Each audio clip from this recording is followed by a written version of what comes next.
அனைவருக்கும் வணக்கம். நம்ம இப்போ என்ன பண்ண போகிறோன்னா, வெள்ளிக்கிழமையில் மாவு கோலம் போடுறதுக்கு பச்சரிசியை ஊற வைக்க போகிறோம்.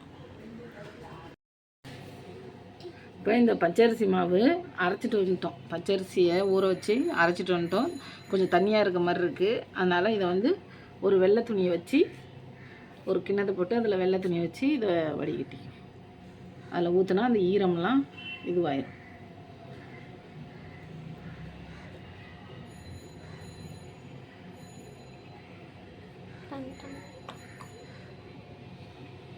நம்ம இந்த மாவை இதில் ஊற்றி வச்சு ஒரு அரை மணி நேரம் கழித்து எடுத்தோம்னா நம்ம உருட்டி போடுற மாதிரி ஒரு அளவுக்கு திக்காக வந்துடும்.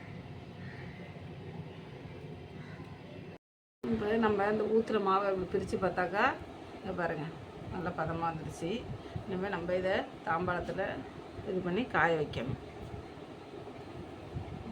நல்லா இது மாதிரி இது பண்ணி உருட்டி போட்டு காய வைக்கணும். இதுமாதிரி தாம்பாளத்தில் நம்ம இதை தட்டியோ இல்லை உருண்டையாக உருண்டை பிடிச்சோ போட்டு காய வைப்போம். 2-3 நாள் காய வைக்கணும். காய வச்சுட்டு காட்டுறேன் பாருங்க. நம்ம ரெடி பண்ண கோலம் மாவு ரெடி ஆயிடுச்சு. ஓகேவா? நல்லா காஞ்சி எடுத்துகிட்டு வந்தாச்சு. மாடியில் காய வச்சு இதை எப்படி கோலம் போடணும்னு இப்போ சொல்லித்தரேன்.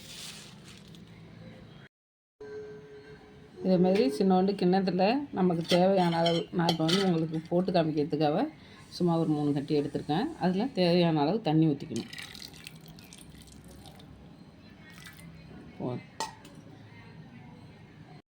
இப்போ தேவையான அளவு தண்ணி ஊற்றி கரைச்சிட்டோம். இதில் ஒரு காட்டன் துணியை போட்டிருக்கேன்.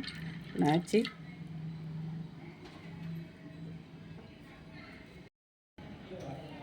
பாருங்க, சிமெண்ட் தர தான். நம்ம எந்த பக்கமாக இழுக்கிறோமோ அப்படியே அழகாக வரும்.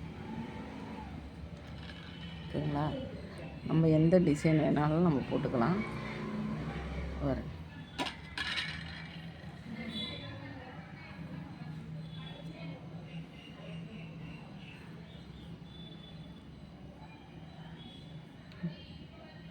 காஞ்சோன்னு நல்லா பளிச்சுன்னு இருக்கும். வெள்ளி செவ்வாய் நம்ம மாக்கோலம் போடணும்னு சொல்லியிருக்காங்க பெரியவங்க.